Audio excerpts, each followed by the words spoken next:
Hey everyone, welcome to another episode of Real Estate Explained. Today it is super nice outside, as you can probably tell, so I figured I'd just come out and record some videos for you guys.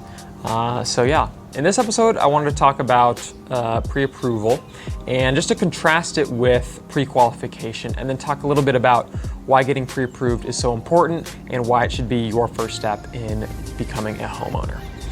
So first of all, pre-approval, to contrast it with pre-qualification, pre-qualification is simply a rough estimate, usually through like an online calculator, to see what you might be able to afford. This is not going to involve a credit check, so really you're just kind of inputting how much you make per year, how much you're paying on your debts, and that's going to kind of give you an estimate as far as, I can probably buy this much house given that information. When it comes down to it though, what you really want to do is get pre-approved, not just pre-qualified.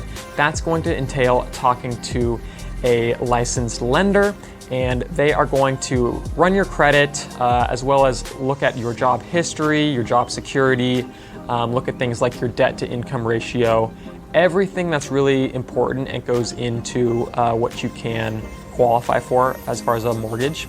And that is going to give you a much better idea and really just lock into place how much you can actually afford for your home. So why is it important to get pre-approved and not just pre-qualified?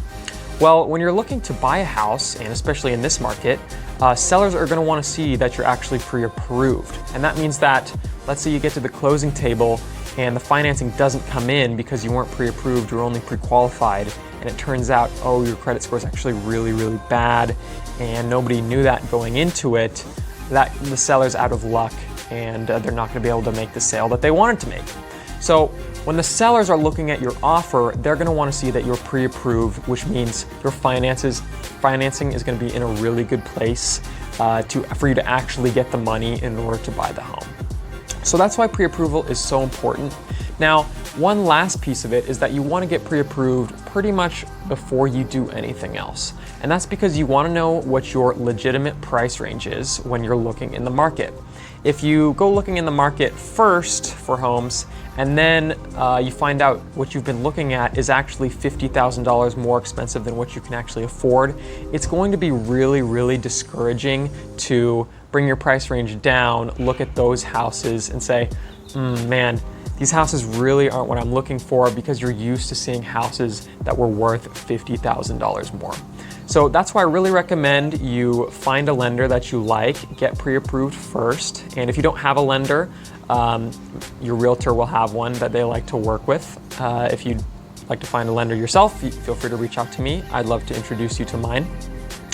And that's pretty much it. You really want to get the pre-approval first. Don't waste your time with an online calculator, pre-qualification.